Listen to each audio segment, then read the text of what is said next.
El día de hoy vamos a hablar sobre las diferencias que existen entre las distintas escuelas iniciáticas de misterios del cristianismo y las iglesias exotéricas, las iglesias, valga la frase, religiosas.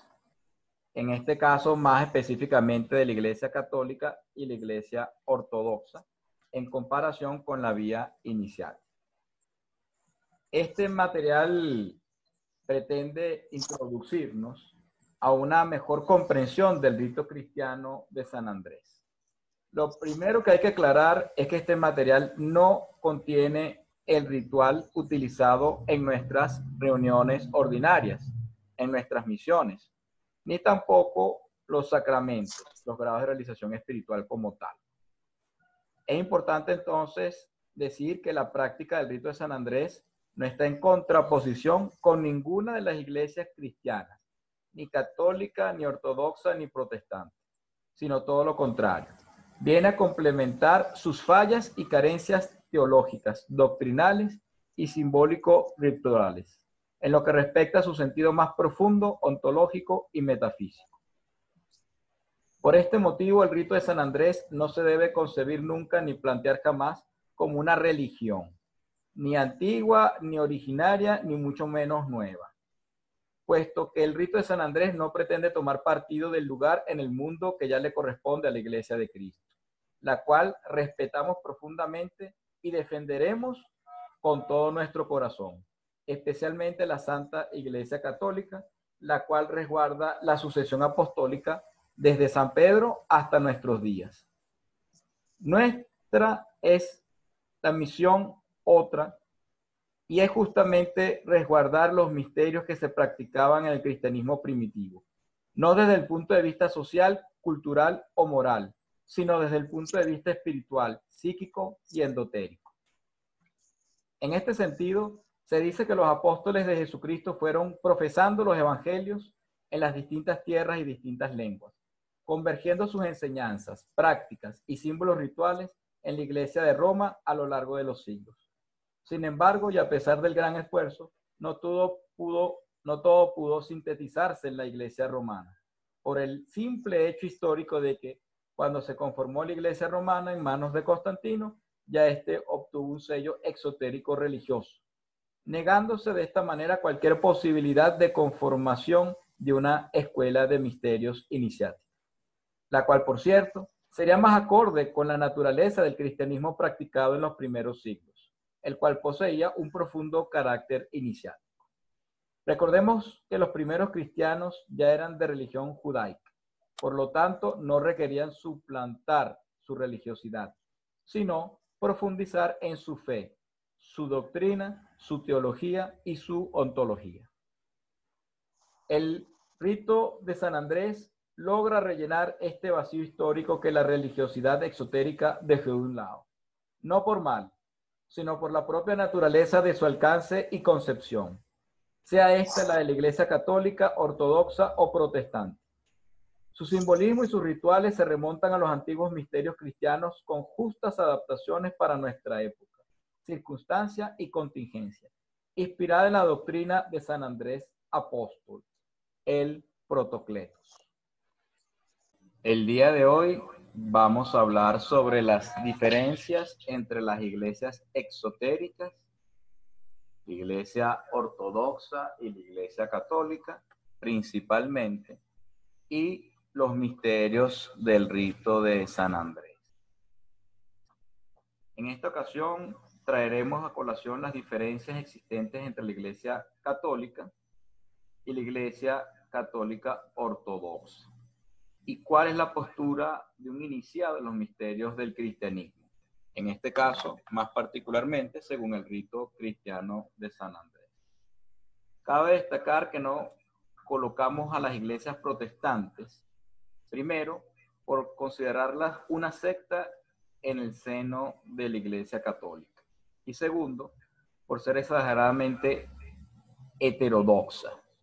Es decir, existen tantas posturas doctrinales como fantasías individuales puedan darse en las mentes irreverentes de cada reverendo. sacerdote o como mejor deseen autodenominarse. Para discriminar mejor las principales diferencias de posturas doctrinales entre las iglesias exotéricas, las subdividiremos en A. Las 7 posturas doctrinales de carácter trascendental o de orden divino. B. Los 13 teologómenos, sacramentales o simbólicos rituales. Y C. 5 opiniones doctrinales que permiten cierta flexibilización o cierto grado de heterodoxia.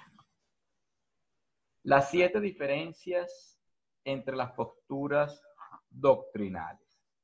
Estas son diferencias que impactan en la concepción misma del principio metafísico u ontológico. Son diferenciadas de esencia y por lo tanto repercuten en la fe y en la gnosis del conocimiento. La primera es respecto al Espíritu Santo.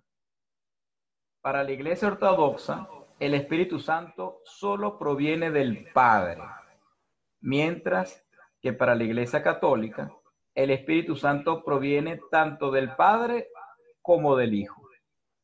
Nosotros los iniciados en los misterios cristianos, esta es una discusión totalmente exotérica y aristotélica, pues pretenden dar una respuesta racional a verdades que son más profundas que cualquier pensamiento analítico o racional. La Santísima Trinidad, no posee diferencias en ella misma. Las diferencias son solo para los ojos humanos, quienes desean segregar la totalidad y la unicidad de Dios. Por otra parte, el Espíritu Santo posee un doble rol. Es ascendente, como el don de lenguas, que provenía del Hijo, y descendente, como la blanca paloma, que provenía del Padre. Por lo tanto, es un intermediario entre el Padre y el Hijo, haciendo que sus diferencias se disipen en su unidad trascendental. Son solo percepciones humanas que únicamente sirven de apoyo metodológico. Entonces, en este sentido, el Espíritu Santo es parte de la Santísima Trinidad, tanto como el Hijo y como el Padre. Respecto a la devoción mariana, punto 2. Para la Iglesia Ortodoxa, la Virgen María posee mayor credibilidad y devoción, mientras que para la Iglesia Católica, la Virgen María es la intermediaria entre los hombres y Jesús el Cristo. A este respecto, las escuelas iniciáticas hacen énfasis en el carácter ontológico de los acontecimientos y personajes cristianos. Por lo tanto, la Virgen María es más que un personaje histórico al cual deberse devoción o credibilidad. Es una realidad del ser, es una realidad ontológica. Es nuestra guía para reencontrarnos con nuestra verdadera esencia, el Cristo interior. En este sentido, nos separaremos de la literalidad de ambas iglesias, pues ven como una mujer o a una verdad mucho más trascendental, universal y eterna. Es por ello que para nosotros, reconocer a la Virgen María es reconocer que nuestra alma puede reencontrarse con Dios. Desde el punto de vista ontológico, es nuestra propia psique, nuestra propia alma que debe ser inmaculada y debe ser pura para poder recibir el Espíritu. Punto 3. Respecto a la Inmaculada Concepción de la Virgen María. Para la Iglesia Ortodoxa no cree que María fue concebida sin pecado, mientras que para la Iglesia Católica María nació santa, al igual que Jesucristo. Una vez más, ambas discusiones radican en la historicidad de los símbolos cristianos, que por cierto, pudieron haber ocurrido literalmente o no. Eso no cambia para nada la potencialidad infinita de Dios, puesto que, como mencionamos líneas atrás, Dios no tiene por qué responder a las leyes naturales, ni físicas, ni biológicas, ni mucho menos lógicas. En este sentido, el rito de San Andrés no cae en discusiones bizantinas, las cuales pueden ser verdad o no, sin cambiar para nada la trascendencia de la esencia representada en la Virgen María, la cual es el alma humana en su máxima pureza, capaz de escuchar al arcángel Gabriel, de recibir el Espíritu Santo y de ser madre de Jesús el Cristo y por ende madre de Dios mismo. Asimismo, ser apóstol y haber sido coronada y ascendida al cielo. Obviamente representa la mayor cualificación humana, la intermediaria entre lo humano y lo divino. Y por qué no, simbolizar la cúspide del alma humana o del mismísimo Espíritu Santo. Entonces, desde el punto de vista iniciático, la Virgen María es una realidad ontológica y metodológica en cuanto a que esta psique debe ser purificada previamente para poder entonces ser uno con el Creador. Punto 4. Respecto al purgatorio. Para la Iglesia Católica, algunas almas pueden ir al purgatorio, lugar donde las almas son limpiadas de los pecados veniales, para luego ir al paraíso, mientras que para la Iglesia Ortodoxa las almas esperan el juicio final en un lugar que no es ni el paraíso, ni el purgatorio, ni el Hades, la prueba.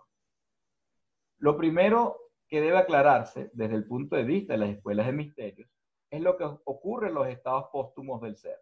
El individuo se encuentra cara a cara o inmerso con la totalidad infinita de Dios. Por lo tanto, si el individuo era bueno, se identificará con todo lo bueno, los cielos.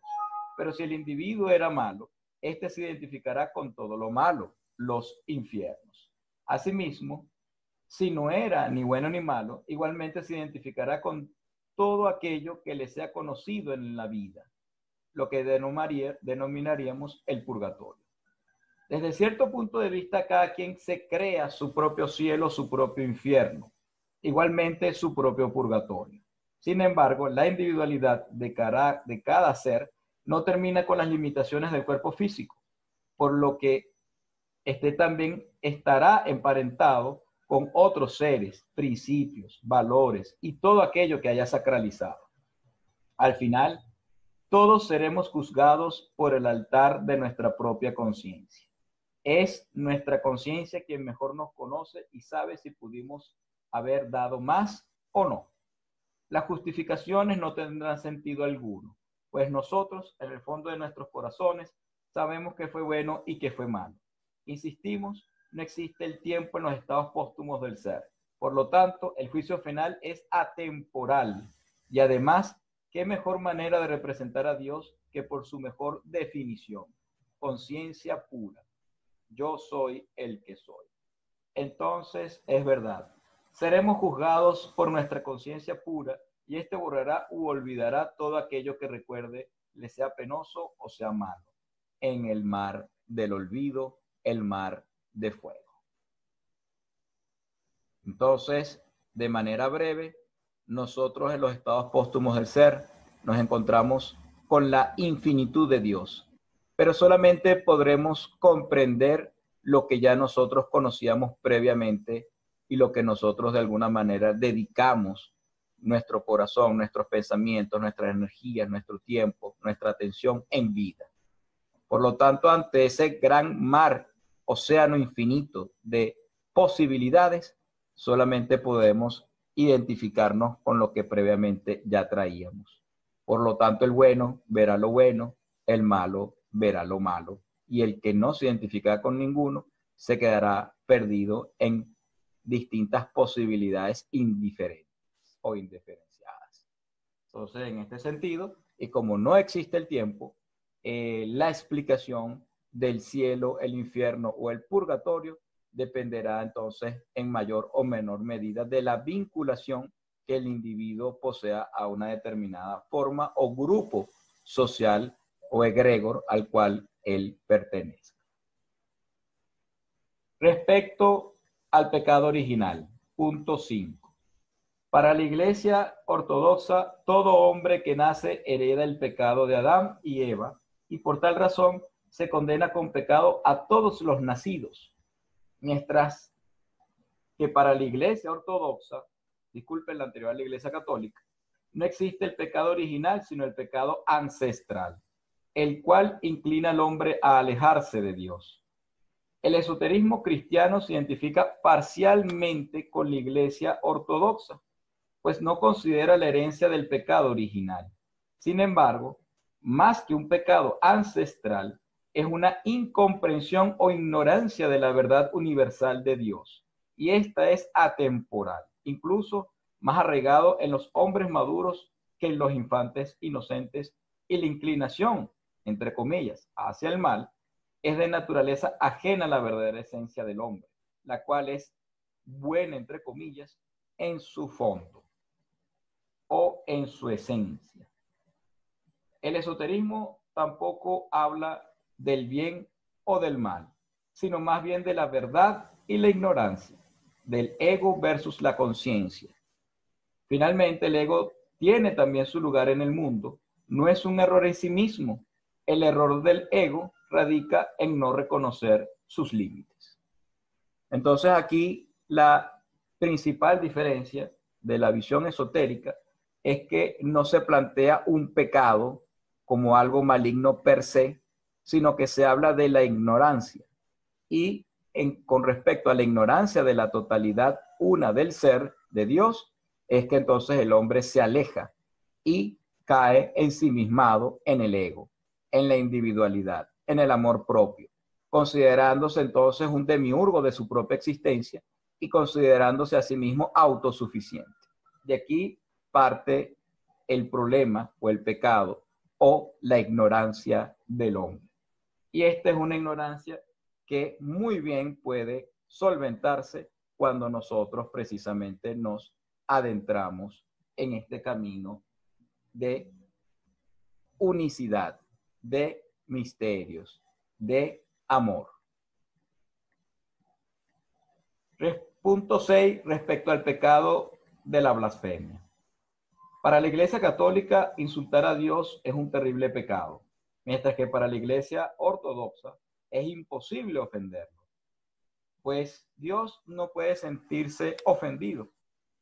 Para las escuelas iniciáticas, Dios es todo. Por lo tanto, insultar a Dios equivale a insultar todo lo que existe y todo lo que no existe. Por consiguiente, es inclusive insultarse a sí mismo e insultar todo lo que uno mismo valora o reconoce como correcto o como justo.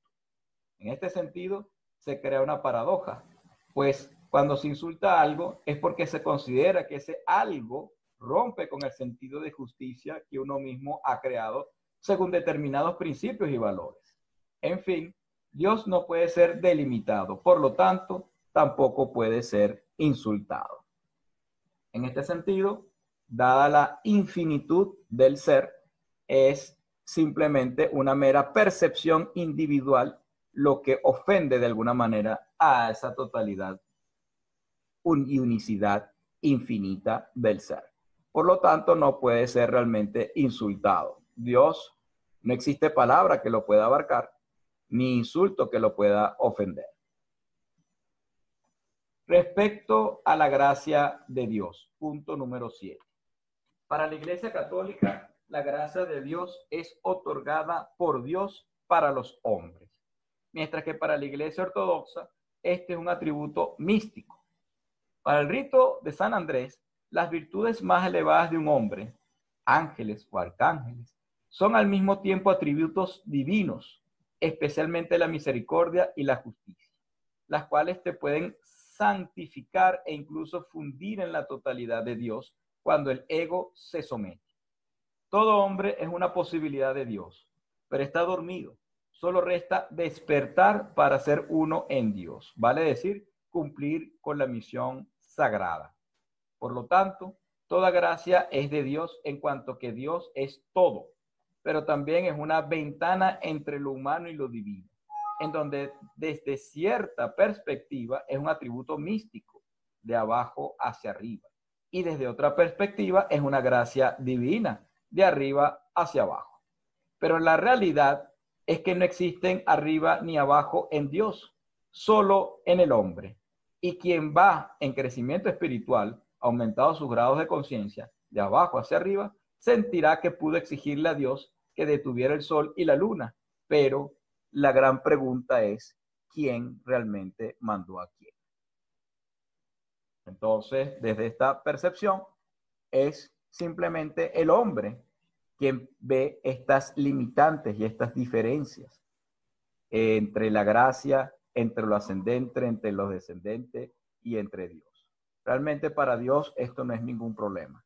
El problema lo tenemos nosotros en nuestra percepción y en lo que nosotros nos identificamos. Realmente, ¿quién es el que está haciendo el trabajo? Si somos nosotros, pues Dios conociéndose a sí mismo. Pasamos a las 13 diferencias sacramentales o simbólicas y rituales. Estas son diferencias que impactan en la noción cosmológica o cosmogónica. Son diferencias de forma y por lo tanto repercuten en lo metodológico, lo ritual y lo simbólico. 1. El bautismo. La Iglesia Ortodoxa lo realiza por inmersión, mientras que la Iglesia Católica lo hace a través de la aspersión o infusión. El rito cristiano de San Andrés, al igual que la Iglesia Católica, lo realiza a través de la aspersión, por ser un símbolo ritual que transmite una influencia espiritual de una cadena ininterrumpida en el tiempo. Sin embargo, solo lo realiza en personas adultas, por ser una escuela iniciática. Además, incluye el óleo bendito y el lavatorio de los pies. 2. El celibato. La Iglesia Católica exige insoslayablemente el celibato en todo su clero, mientras que la Iglesia Ortodoxa solo exige el celibato a sus obispos. Incluso algunas iglesias exigen a sus párrocos que deben estar casados. El rito cristiano de San Andrés no exige el celibato en ninguno de sus miembros. El celibato es un ejercicio espiritual voluntario, en donde cada iniciado debe determinar cuándo ha de comenzarla o cuándo ha de culminarla, o si hay que realizarlo o no. Recordemos que es una vía iniciática. 3. Las estatuas. La Iglesia Católica posee estatuas dentro de las iglesias y dentro de las liturgias, mientras que la Iglesia Ortodoxa no permite estatuas dentro de sus iglesias. Solo permiten figuras planas de manera decorativa y no de veneración. Dada la naturaleza nómada del rito de San Andrés, esta no posee estatuas. Sin embargo, tampoco las prohíbe. Dentro de las liturgias son pocas las imágenes o símbolos visuales, dado que el rito de San Andrés trabaja en cruces y no en iglesias.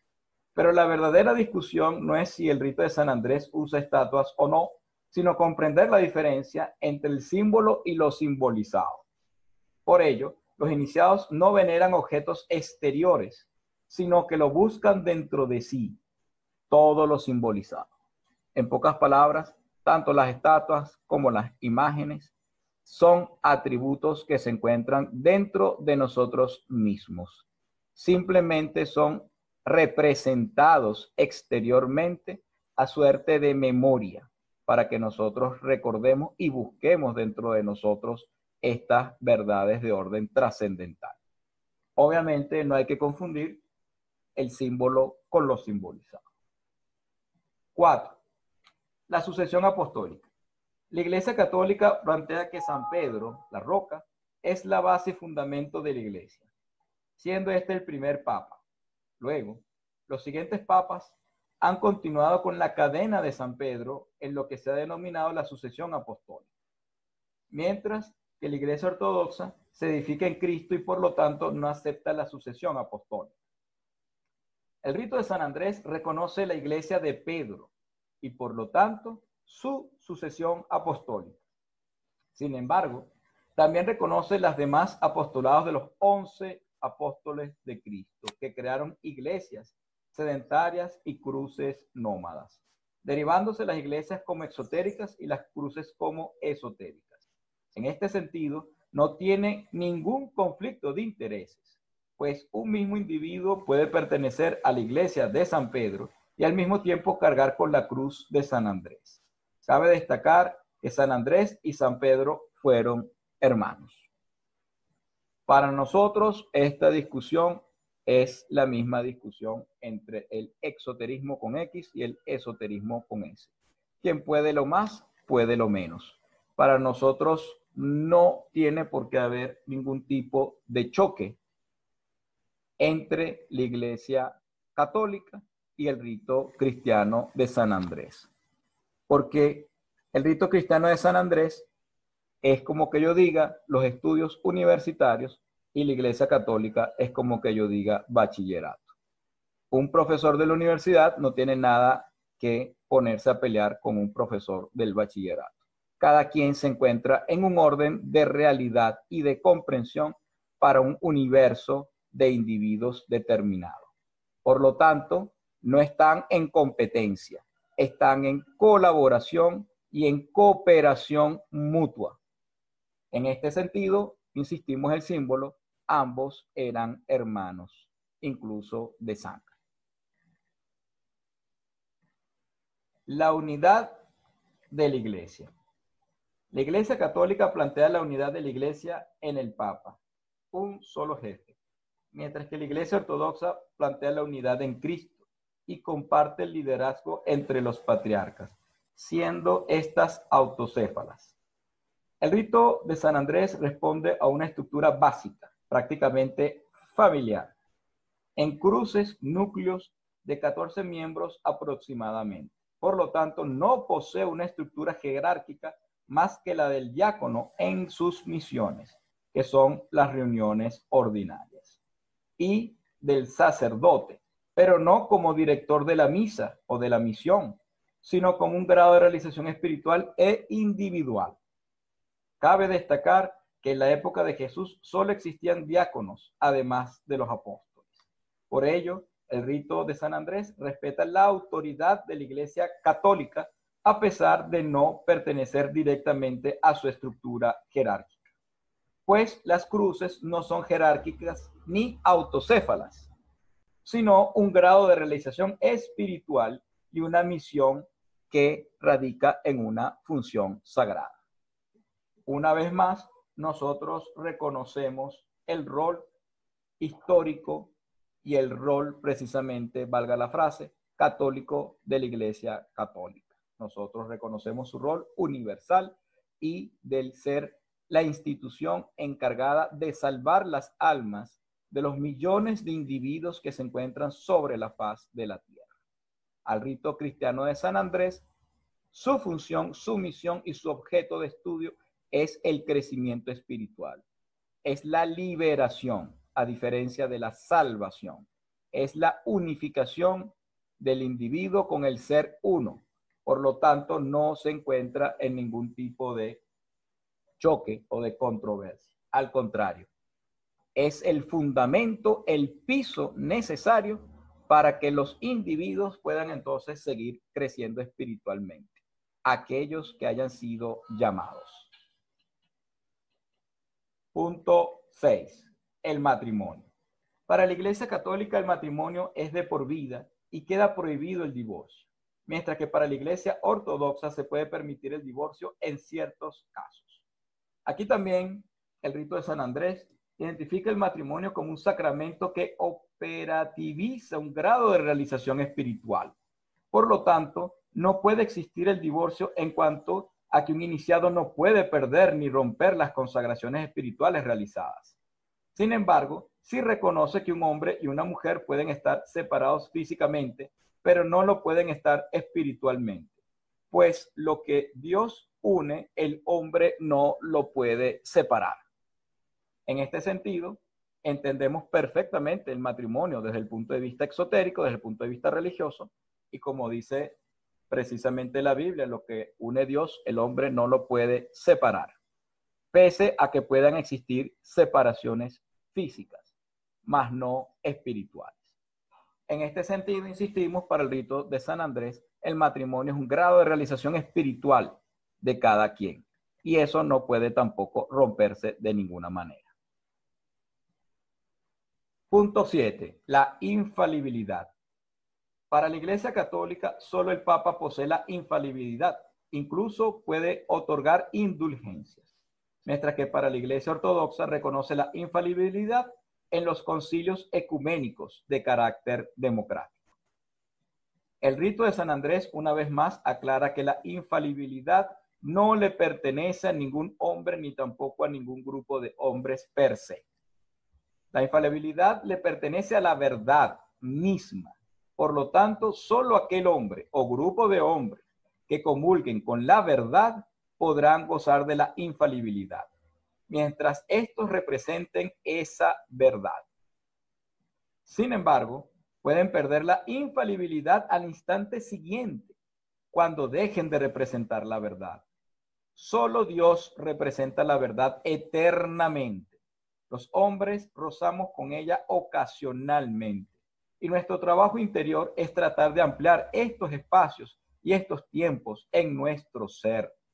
Con respecto a las indulgencias, solo un santo que posee un grado de realización espiritual elevado y con la uniencia del Espíritu Santo podrán otorgar indulgencias. Pero como dijimos líneas atrás, ¿quién manda a quién?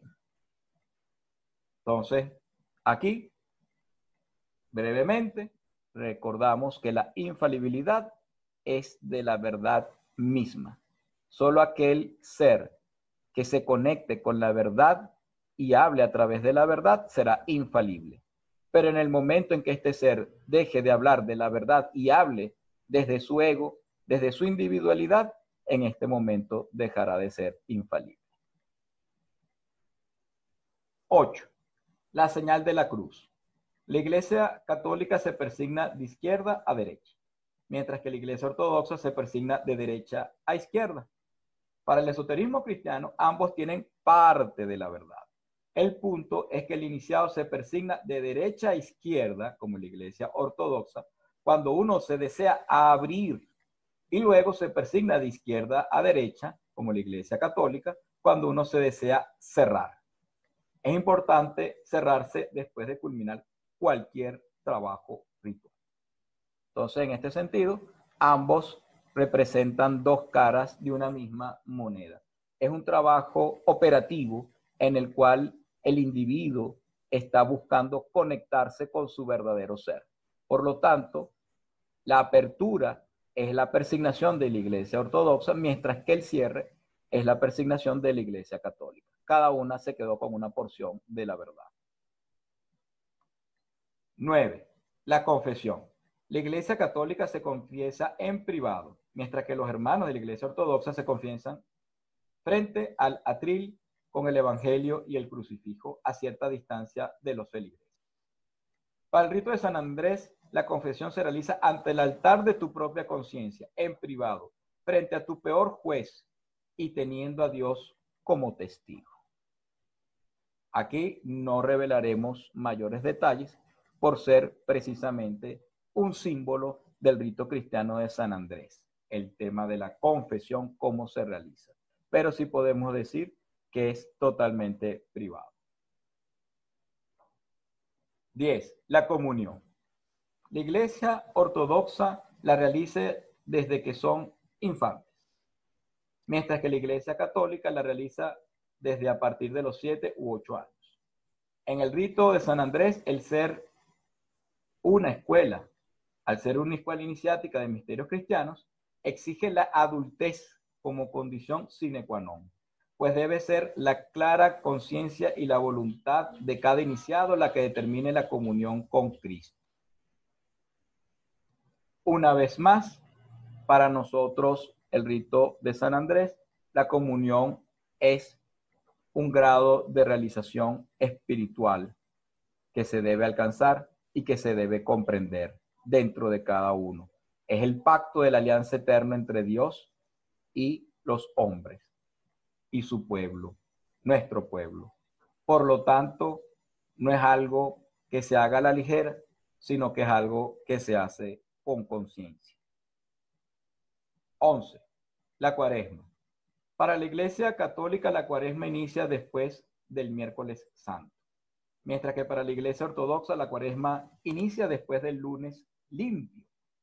En el rito de San Andrés, la Cuaresma también es un ejercicio espiritual voluntario y consciente. Sin embargo, se recomienda previo a la confirmación, para cerrar este sacramento con la cruz de cenizas en la frente. En este sentido, nosotros también aprovechamos que posterior a la confirmación como sacramento, venga entonces la confirmación. Después de la penitencia, disculpen, viene entonces la confirmación, cerrando con la cruz en la frente. Siendo la Cuaresma este espacio de tiempo de limpieza, de reflexión, para precisamente poder recibir el Espíritu de una manera limpia. 12. Los difuntos. La Iglesia Ortodoxa realiza sus celebraciones fúnebres 3, 9 y 40 días después de la muerte del difunto, mientras que la Iglesia Católica los días 3, 7 y 30 después de la partida.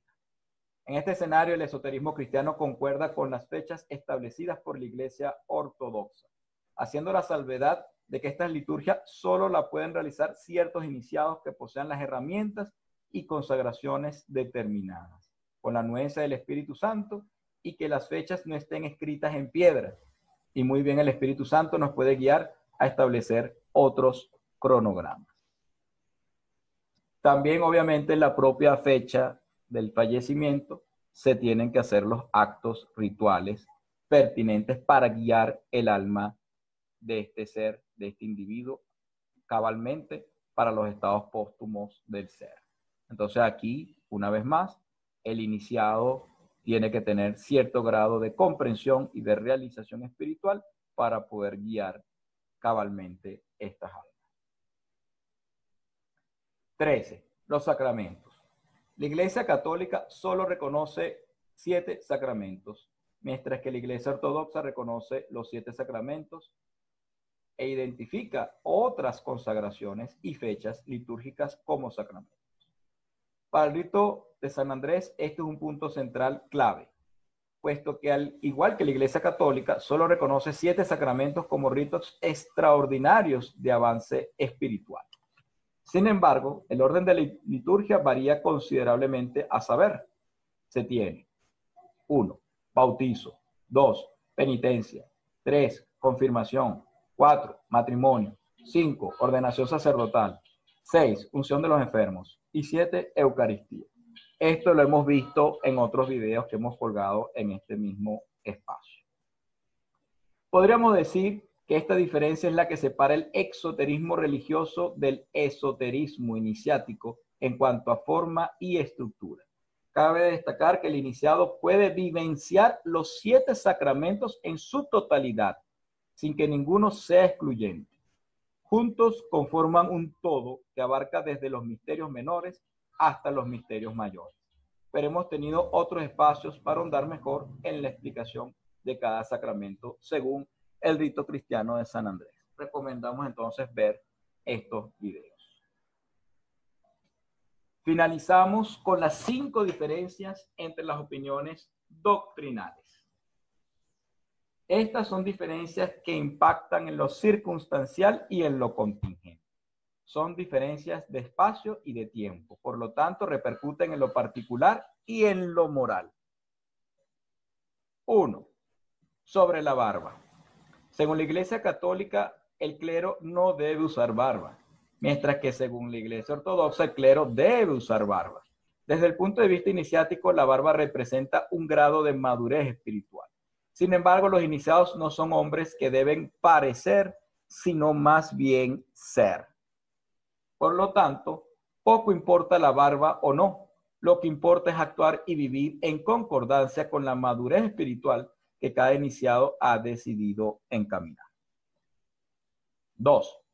Sobre María Magdalena. Según la Iglesia Católica, María Magdalena fue la mujer que ungió los pies de Jesucristo, mientras que para la Iglesia Ortodoxa esto no está de acuerdo. Una vez más, no debemos confundir lo histórico con lo simbólico, ni mucho menos el símbolo con lo simbolizado. Haciendo eco de la metodología mayéutica del rito de San Andrés, responderemos con algunas preguntas para la reflexión. ¿Qué representa Jesucristo dentro de mí? ¿Qué simboliza María Magdalena en mi vida? ¿Qué significa ungir los pies del Maestro? Lo dejamos a la reflexión. 3. Sobre los anticonceptivos. La Iglesia Católica está en contra, mientras que la Iglesia Ortodoxa solo reconoce a los métodos anticonceptivos no abortivos. En realidad, el rito de San Andrés no se plantea asuntos tan morales, pues lo deja al criterio y madurez de cada hermano, de cada iniciado. Sin embargo, como iniciados, reconoceremos el terrible peso que causa un aborto convenido. Por ello, solo nos limitaremos a estar en contra del aborto por sus consecuencias psíquicas que afectan tanto a los padres y en especial a la madre. Punto 4. Sobre la hostia. La Iglesia Católica consagra la hostia, mientras que la Iglesia Ortodoxa consagra el pan comunal. El rito de San Andrés, por ser una escuela iniciática que emula las primeras etapas del cristianismo primitivo, consagra también el pan. Este debe ser unido y solo debe separarse y repartirse una vez consagrado ritualmente, siendo el diácono el último en comer. Sobre el calendario, punto 5. La Iglesia Ortodoxa utiliza el calendario juliano en sus liturgias, mientras que la Iglesia Católica utiliza el calendario gregoriano en sus liturgias. El rito de San Andrés posee su propio calendario atemporal, de 13 estaciones o meses, uno por cada estación del Vía Crucis, que se subdividen en 4 semanas cada uno por cada evangelio, resultando así cada mes con un periodo de 28 días, un ciclo lunar, más un día y un cuarto de natividad, resultando 365.25 días, el ciclo solar. Por otra parte, la cuenta anual se comienza desde el año de instauración de la cruz, la iglesia nómada, más la edad de Jesús, 33 años. Cabe destacar que los días del calendario del rito de San Andrés comparten el mismo santoral católico de la Iglesia Católica. Entonces, con esto, hermanos, planteamos las diferencias que se encuentran doctrinales entre la Iglesia Católica, la Iglesia Ortodoxa y el esoterismo cristiano. Lo dejamos entonces para la reflexión de los hermanos.